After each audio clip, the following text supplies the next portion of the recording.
नमस्कार विद्यार्थी मित्रांनो, मी सोमेश्वर डोंगरे तुमचं नोकरी सोमेश्वर या युट्यूब चॅनलवर स्वागत करतो। तर मित्रांनो, आताच्या व्हिडिओमध्ये आपण मुंबई उच्च न्यायालय अंतर्गत औरंगाबाद खंडपीठ यामध्ये सफाईगार या पदाची भरती निघालेली आहे। याचा जो आवेदन अर्ज आहे हा कशा प्रकारे भरायचा आहे तर याबाबतची सविस्तर माहिती पाहणार। तर यासाठी तुम्ही हा व्हिडिओ शेवटपर्यंत पाहायचा आणि चॅनलवर नवीन असाल चॅनलला सबस्क्राइब करा। नोकरी क्षेत्रातील प्रत्येक अपडेट तुम्हाला आपल्या युट्यूब चॅनलवर मिळत राहील। अर्ज भरण्याच्या अगोदर तुमच्याकडे 2 फोटो असणे गरजेचे आहे, एकसारखे 2 लिफाफे तुमच्याकडे असणे गरजेचं आहे आणि तुमचा जो अर्ज आहे हा पूर्ण 7 पेजचा अर्ज असणे गरजेचं आहे।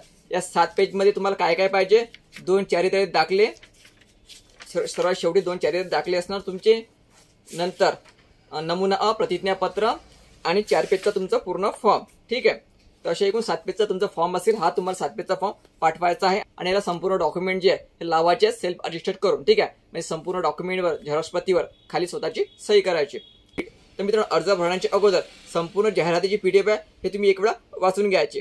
पीडीएफ वाचल्यानंतर अर्ज भरायला सुरुवात करायची, कारण यामध्ये काही महत्त्वाच्या गोष्टी सांगितलेल्या हे अर्ज भरण्याच्या अगोदर तुमच्या लक्षात येणे गरजेचं आहे। तर बघा, हा अर्ज तुम्हाला कशा प्रकारे भरायचा आहे आणि अर्जासोबत तुम्हाला कशा प्रकारचे डॉक्युमेंट जोडायचे आहे। तर बघा मित्रांनो, मुंबई उच्च न्यायालय खंडपीठ औरंगाबाद सफाई कामगार या पदाकरिता अर्ज। ठीक आहे, तर हा अर्ज तुम्हाला कशा प्रकारे भरायचा बघा। सर्वात अगोदर या ठिकाणी तुमचा फोटो चिटकवायचा। तुमच्याकडे 2 फोटो असणे गरजेचं आहे, एकसारखेच। लक्षात ठेवायचं, या ठिकाणी तुमचा फोटो चिटकवायचा आणि फोटोवर तुमची साईन करायची। ठीक आहे, अर्धी सही फोटोवर आली पाहिजे, अर्धी सही फोटोच्या खाली गेली पाहिजे, अशा प्रकारे सही करायची। तुमचं पूर्ण नाव, आडनाव प्रथम, तर तुम्हाला या ठिकाणी तुमचं पूर्ण नाव लिहायचं आहे। तुमचं आडनाव हे जे प्रथम आलं पाहिजे, नंतर तुमचं नाव आणि नंतर तुमच्या वडिलाचं नाव। ठीक आहे, तुमचं आडनाव प्रथम, नंतर तुमचं नाव, नंतर तुमच्या वडिलाचं नाव, नंतर पत्रव्यवहाराचा संपूर्ण पत्ता पिनकोडसह। तर मित्रांनो, पत्रव्यवहाराचा पत्ता तुम्हाला या ठिकाणी टाकावा लागेल। म्हणजे तुम्ही जे 5 रुपयाचा तिकीट लावून तुमचं नाव असलेला लिफाफा पाठवाल तो तुम्हाला या पत्त्यावर येईल, हाच पत्ता या ठिकाणी टाकायचा। ठीक आहे, पत्रव्यवहारासाठी जे काही तुम्हाला कॉल लेटर वगैरे येईल तर या पत्त्यावर तुम्हाला पाठवलं जाईल, म्हणून पत्रव्यवहाराचा पत्ता या ठिकाणी टाकायचा। नंबर 3 मध्ये तुम्हाला कायमस्वरूपी पत्ता टाकायचा, पिनकोड सहित तुमचे पत्ते या ठिकाणी टाकायचा। कायमस्वरूपी पत्ता म्हणजे जो पत्ता तुमचा आधार कार्डवर आहे तो या ठिकाणी टाकायचा। दोन्ही पत्ते सारखे असेल दोन्ही पत्ते या ठिकाणी सारखेच टाकायचे, पिनकोड सहित संपूर्ण पत्ता व्यवस्थित टाकायचा। तर बघा मित्रांनो, या ठिकाणी तुम्हाला राष्ट्रीयत्व विचारलेलं, तर या ठिकाणी भारतीय करायचं। 4 मध्ये 5 नंबर, अर्जदार महाराष्ट्राचा रहिवासी आहे का, तर या ठिकाणी होय करायचं, नाहीवर असं क्रॉस करायचं। नंबर 6, या ठिकाणी तुम्हाला मोबाईल क्रमांक टाकायचा आहे, मोबाईल क्रमांक व्यवस्थित टाकायचा, चेक करून टाकायचा। नंबर 7, तर तुम्हाला या ठिकाणी ईमेल आय डी टाकायचा आहे। ईमेल आय डी जर असेल तर या ठिकाणी टाकायचा, नसलं तरीच चालेल, असेल तर या ठिकाणी ईमेल आय डी आपला टाकायचा। नंबर 8, लिंग तुम्हाला या ठिकाणी टाकायचं आहे, पुरुष स्त्री इतर, पुरुष असेल तर पुरुष करायचं, स्त्री असेल तर स्त्री करायचा। नंबर 9, तुम्हाला या ठिकाणी धर्म किंवा जात विचारलेला आहे, तुम्ही धर्म आणि जात या ठिकाणी टाकू शकता। ठीक आहे, या ठिकाणी धर्म टाकायचा आणि ऑब्लिक करून तुमची जात तुम्ही या ठिकाणी टाकू शकता। ठीक आहे, नंबर 10, जातीचा प्रवर्ग, म्हणजे SC असेल तर अनुसूचित जाती करायचं, ST असेल तर अनुसूचित जमाती करायचं, SBC असेल तर विशेष मागास प्रवर्ग करायचं। ठीक आहे, तर मी जसं टाकलेलं त्याच प्रकारे टाकायचं। समजा SBC कॅटेगरी आहे तर विशेष मागास प्रवर्ग कंसात इंग्लिशमध्ये SBC करायचं। 11 मध्ये तुम्हाला जन्मदिनांक व स्थळ टाकायचं आहे, या ठिकाणी जन्मतारीख टाकायची, दिनांक, महिना आणि वर्ष, जन्मस्थळ तुमचं, तालुका तुमचा आणि जिल्हा तुमचा। ठीक आहे, व्यवस्थित टाकायचा। नंबर 12 मध्ये जाहिरातीच्या तारखेस अर्जदाराचे वय, तर मित्रांनो ही जी जाहिरात आहे 19 मार्चला निघालेली आहे, पीडीएफवर 19 मार्च तारीख दिलेली आहे, 19 मार्च 2024। तर या तारखेमध्ये तुम्ही किती दिवसाचे, किती महिन्याचे आणि किती वर्षाचे होतं हे लिहावं लागेल। जसं मी टाकलेलं आहे अंदाजे 33 वर्ष, महिने 8 आणि 21 दिवस। तर तुम्हाला हे जन्मतारीख काढण्यासाठी एज कॅल्क्युलेटरचा उपयोग करायचा आणि 19 मार्च 2024 मधून तुमची जन्मतारीख हे वजा करायची, तुम्हाला वर्ष, महिने आणि दिवस मिळून जाईल। नंबर 13, उमेदवार विवाहित आहे का, तर ठीक आहे, विवाहित असेल तर होय करायचं, नसेल तर नाही करायचं। नंतर हयात असलेल्या मुलांची संख्या, तर मित्रांनो तुमचं लग्न झालं असेल आणि तुम्हाला जर मुलं बाळं असेल तर या ठिकाणी संख्या लिहायची, जशी मी लिहिलेली आहे 1।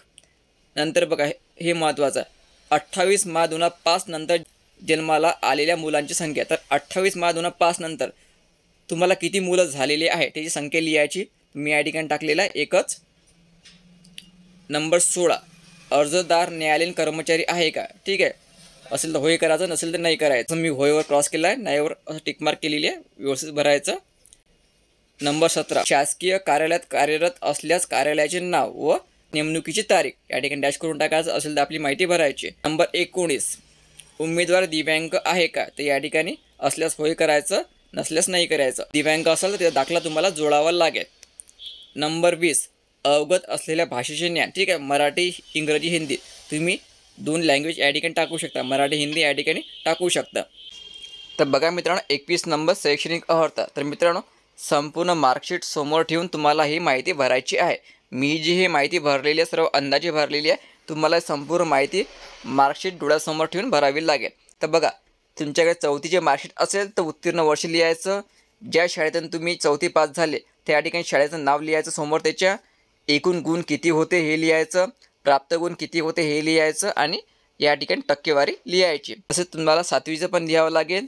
कोणत्या वर्षी तुम्ही 7वी उत्तीर्ण झाले, कोणत्या शाळेतून तुम्ही 7वी उत्तीर्ण झाले, शाळेचं नाव पूर्ण लिहायचं. मित्रांनो, या ठिकाणी लक्षात ठेवायचं, या ठिकाणी शाळेचं नाव लिहायचं आणि या ठिकाणी पण शाळेचं नाव लिहायचं. एकूण गुण किती होते 7वीत, प्राप्त गुण आणि टक्केवारी त्याची. नंतर 10वीचं लिहायचं, 10वी पास, कोणत्या वर्षी तुम्ही 10वी पास झाले, वर्ष या ठिकाणी कोणत्या बोर्डातून तुम्ही 10वी पास झाले. तर मी या ठिकाणी लिहिलेलं नागपूर बोर्ड, तर तुम्ही पण नागपूर, अमरावती, पुणे ज्या बोर्डातून तुम्ही 10वी पास झाले त्या बोर्डाचं नाव या ठिकाणी लिहायचं. एकूण गुण किती होते, प्राप्त गुण किती होते आणि याची टक्केवारी लिहायचं. नंतर 12वीचं लिहायचं, कोणत्या वर्षी तुम्ही 12वी पास झाले, कोणत्या बोर्डातून तुम्ही 12वी पास झाले, एकूण गुण 12वीचे, प्राप्त गुण आणि टक्केवारी. ठीक आहे, अशा प्रकारे तुम्हाला ही माहिती भरावी लागेल. तर मित्रांनो, आता जर तुमच्याकडे 4थीचे मार्कशीट नसेल, लक्षात ठेवा तुमच्याकडे 4थीची मार्कशीट नाही आहे, तर काय करावं लागेल बघा. शैक्षणिक अर्थामध्ये 4थी लिहायचं, कोणत्या वर्षी तुम्ही 4थी उत्तीर्ण झाले म्हणजे कोणत्या वर्षी तुम्ही 4थीत होते हे लिहायचं, कोणत्या शाळेतून तुम्ही 4थी पास केलं हे लिहायचं. आणि हे इथं लक्षात ठेवा, तुम्हाला या ठिकाणी एकूण गुण जे लिहिलेले आहे, या ठिकाणी तुम्हाला एकूण गुण जे दिलेले आहे या ठिकाणी 100 करायचं. लक्षात ठेवायचं, एकूण गुणमध्ये 100 करायचं, प्राप्त गुणमध्ये 50 करायचं आणि टक्केवारी 50 करायची. ठीक आहे, अशा प्रकारे तुम्हाला 4थीचं भरावं लागेल. जर तुमच्याकडे 4थीचे मार्कशीट नसेल तर ठीक आहे, तर एकूण गुणमध्ये 100 करायचं, प्राप्त गुणमध्ये 50 करायचं आणि टक्केवारी तुमची 50 या ठिकाणी येऊन जाईल. तुमच्याकडे 4थीची मार्कशीट नसेल तरच ही माहिती भरायची. तर कारण मित्रांनो, या ठिकाणी स्पष्ट म्हटलेलं आहे, 4थीचे गुणपत्रक नसेल तर तिने अर्ज भरताना इयत्ता 4थी करिता काल्पनिकरित्या 50% गुणाची, उदाहरणार्थ एकूण गुण 100 आणि पैकी 50% गुण प्राप्त अर्जामध्ये शैक्षणिक अर्हता राखण्यात करावी. ठीक आहे, म्हणजे अंदाजे तुम्हाला अशी माहिती भरावी लागेल जर तुमच्याकडे 4थीची मार्कशीट नसेल तरच. का मित्रांनो, जर तुम्हाला अनुभव असेल तर अनुभव या ठिकाणी लिहावा लागेल. तुम्हाला कोणत्या ठिकाणी तुम्ही काम केलेलं आहे त्या संस्थेचं नाव लिहायचं, कार्यालयाचं नाव लिहायचं, कोणत्या तारखेपासून तुम्ही कामाला सुरुवात केलेली आहे, दिनांकापासून कोणत्या दिनांकापर्यंत तुम्ही या ठिकाणी काम केलेलं आहे ती तारीख लिहायची आणि किती दिवस तुम्हाला काम करण्यासाठी झालेलं आहे, यामध्ये वर्ष, महिने आणि दिवस अशा प्रकारे लिहावं लागेल. तर इतर विशेष अर्हतामध्ये जर तुमच्याकडे इतर एज्युकेशन काही असेल हे तुम्ही या ठिकाणी टाकू शकता. ठीक आहे, तर या ठिकाणी मित्रांनो हे सर्व खटल्याबाबतचं आहे. तुमच्यावर काही खटला सुरू असेल ते माहिती वाचायची आणि त्यानुसार माहिती भरायची. याचं तुम्ही सर्व या ठिकाणी नाही करायचं, होयवर असं क्रॉस करून घ्यायचं.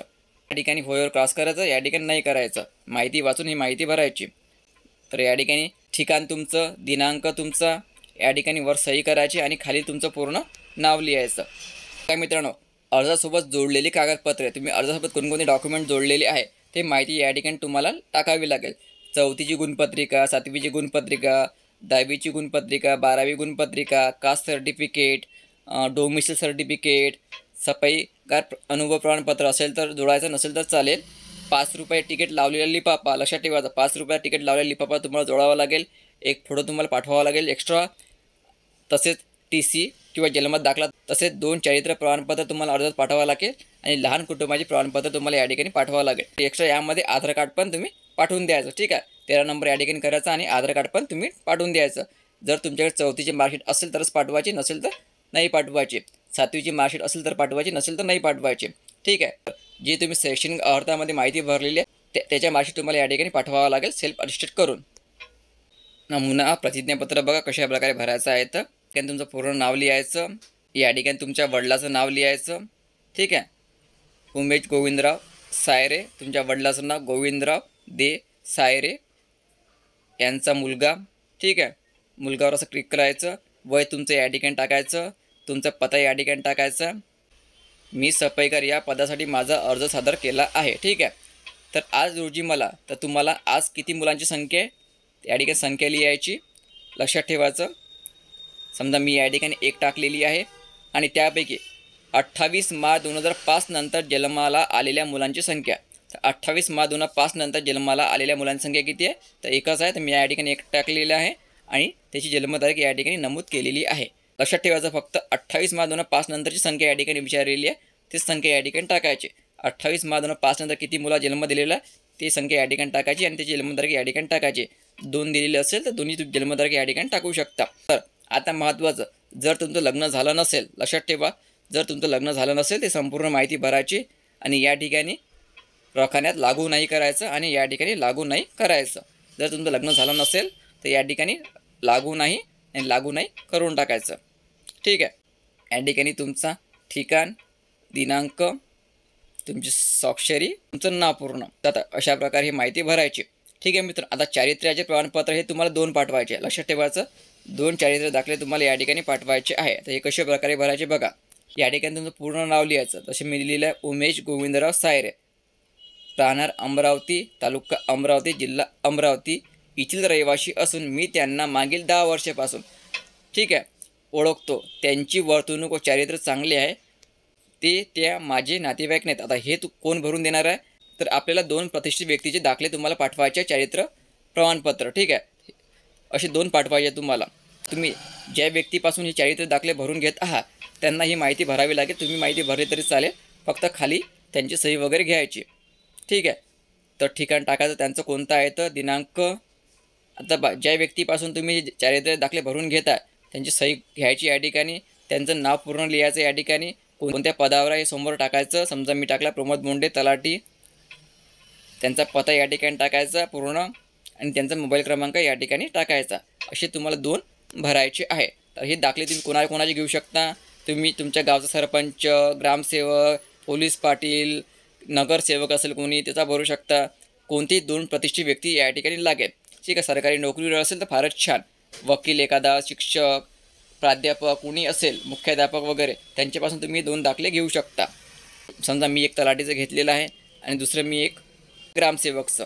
ठीक आहे. अशी तुम्हाला 2 पाठवायचे आहे. तुमचं पूर्ण नाव लिहायचं, पत्ता तुमचा, तो व्यक्ती तुम्हाला किती वर्षापासून ओळखतो हे इथं या ठिकाणी वर्ष टाकायचं आणि ठिकाण, दिनांक, त्या व्यक्तीची सही, त्या व्यक्तीचं नाव. आता समजा मी या ठिकाणी ग्रामसेवक टाकलेलं आहे, त्या व्यक्तीचा पत्ता आणि त्या व्यक्तीचा मोबाईल नंबर. तर अशा प्रकारे तुम्हाला हे 2 चारित्र्य दाखले भरून अर्जासोबत जोडून पाठवायचे आहे. अशा प्रकारे तुम्हाला संपूर्ण अर्ज भरायचा आहे. अर्ज व्यवस्थित भरायचा. 2 प्रतिष्ठित व्यक्तीपासून हे 2 दाखले भरून घ्यायचे आणि अर्जासोबत जोडून पाठवायचे आहे. तर मित्रांनो, तुम्ही अर्जासोबत जे काही डॉक्युमेंट पाठवाल ते सर्व डॉक्युमेंट जे ते सेल्फ अटेस्ट करून पाठवायचे. म्हणजे सर्व डॉक्युमेंटवर सर्व झेरॉक्स पद्धतीवर तुमची सही करायची आणि डॉक्युमेंट जोडायचे कसे बघा. अगोदर तुमची मार्कशीट जोडायची अर्जासोबत, त्याच्या खाली तुमचा जन्मात दाखला किंवा TC जोडायची. नंतर तुमचं अपंग सर्टिफिकेट असेल अपंग सर्टिफिकेट जोडायचं. नंतर जातीचा दाखला जोडायचा.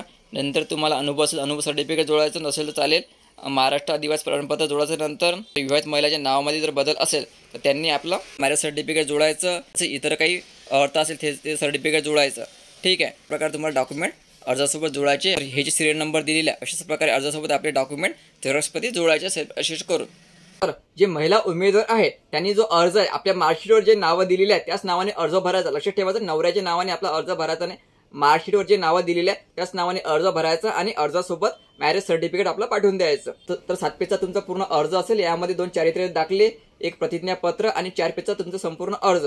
ठीक आहे. तर संपूर्ण डॉक्युमेंट जे आहे जे माहिती पत्रकमध्ये सिरियल नंबर सांगितले आहे त्या सिरियल नंबरनुसार ते संपूर्ण डॉक्युमेंट जोडून द्यायचे. ठीक आहे. आपले डॉक्युमेंट लावलेले आहे. तर तुम्हाला 5 रुपये तिकीट लावलेला आणि स्वतःचा पूर्ण पत्ता असलेला 1 लिफाफा तुम्हाला एक्स्ट्रा पाठवायचा आहे.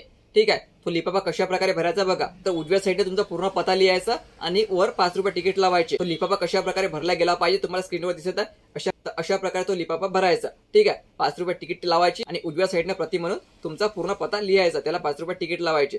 ठीक आहे मित्रांनो. आणि 1 फोटो जो आहे तो 1 फोटो त्या लिफाफ्याच्या वरच ठेवून द्यायचा आणि अर्ज भरताना 2 लिफाफे तुमच्याजवळ असणे गरजेचं आहे. एका लिफाफ्याला तुम्ही 5 रुपये तिकीट लावायची, त्याच्यात तुमचा पूर्ण पत्ता लिहायचा आणि दुसऱ्या लिफाफ्यामध्ये टाकून द्यायचा. ठीक आहे.